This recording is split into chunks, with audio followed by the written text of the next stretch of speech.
اللہ تبارک و تعالیٰ نے اس رات کو پوشیدہ کیوں رکھا ہے؟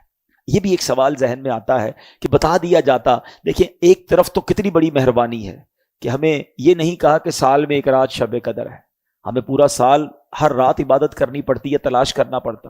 یہ بھی نہیں کہا کہ رمضان کی کسی رات میں شب قدر ہے، ہمارے لیے وہ بھی آسانی کر دی. آخری عشرے کی کسی رات میں ہے، یہ بھی نہیں کہا، بلکہ نبی پاک علیہ الصلوۃ والسلام نے ہمیں یہ بتا دیا کہ آخری عشرے کی 5 تاک راتوں میں سے ایک رات جو ہے وہ شب قدر ہے. جس طرح دیگر اشیاء کو اللہ کریم نے پوشیدہ رکھا ہے، مثلا اللہ تعالیٰ نے اپنی رضا کو اطاعتوں میں پوشیدہ رکھا ہے. ہمیں نہیں پتا کون سی نیکی سے رب راضی ہو جائے گا، اس لیے کیا کہا جاتا ہے چھوٹی نیکی کو بھی نہیں چھوڑنا ہے. کبھی آپ نے سنا ہوگا نا کہ کسی نے کتے کو پانی پلایا، اس کی بخشش کر دی گئی، راستے سے کانٹا ہٹا دیا، اس کی بخشش کر دی گئی. تو چھوٹی نیکی بھی نہیں چھوڑنی ہے، کیونکہ اللہ پاک نے اپنی رضا کو اطاعتوں میں چھپا کر رکھا ہے. ہم نہیں جانتے کس عمل سے اللہ راضی ہو جائے، وہ نقطہ نواز ہے.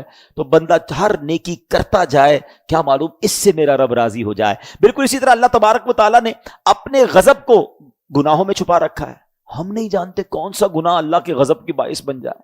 بعض اوقات ہمیں لگتا ہے چھوٹا سا گناہ ہے اور وہی رب کی ناراضی کا باعث بن جاتا ہے. تو بندہ اپنے آپ کو گناہوں سے بچاتا رہے. اسی طرح اللہ نے اپنے اولیاء کو اپنے بندوں میں چھپا کے رکھا ہے. ہم نہیں جانتے اللہ کا ولی کون ہے. دیکھیں صحابی کی تو ڈیفینیشن پتا ہے کہ جس نے نبی پاک علیہ الصلوۃ والسلام کی صحبت ایمان کی حالت میں اٹھائی، ان کا خاتمہ بھی ایمان پر ہوا، وہ صحابی رسول ہے. مگر اولیاء کرام کی کوئی ڈیفینیشن نہیں ہے، ٹھیک ہے نا. ہمیں نہیں پتا کون اللہ کا ولی ہے.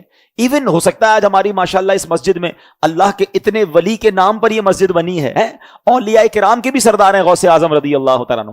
ہو سکتا ہے یہاں بھی کوئی اللہ کا ولی بیٹھا ہو، ہم نہیں جانتے. تو اس کا فائدہ کیا ہوا کہ چونکہ اولیاء کرام کو رب نے بندوں میں چھپا کر رکھا ہے، تو اب بندہ سب کے ساتھ عزت سے بات کرے، اپنے ملازم سے بھی عزت سے بات کرے، غریب سے بھی عزت سے بات کرے. کیا پتا کہ وہ اللہ کا ولی ہو جس سے میں بدتمیزی کر رہا ہوں، جس کو گالیاں نکالتا ہوں. تو بندوں سے عزت سے پیش آئیں. تو یہ اللہ کی مشیت ہے. اسی طرح رب نے یہ لیلۃ القدر کو بھی پوشیدہ رکھا تاکہ ہم ان 5 راتوں میں تلاش کریں، عبادت کریں. ورنہ ہم تو ایسے نکمے لوگ ہیں، ایک رات پتہ چل جاتی تو باقی راتوں تو پھر ایسے ہی سارے بھول جانے تھے. چلو اس بہانے 5 راتیں تو مسجدیں بھرتی ہیں، ان 5 راتیں تو سجدے ہوتے ہیں، کچھ عبادت ہوتی ہے.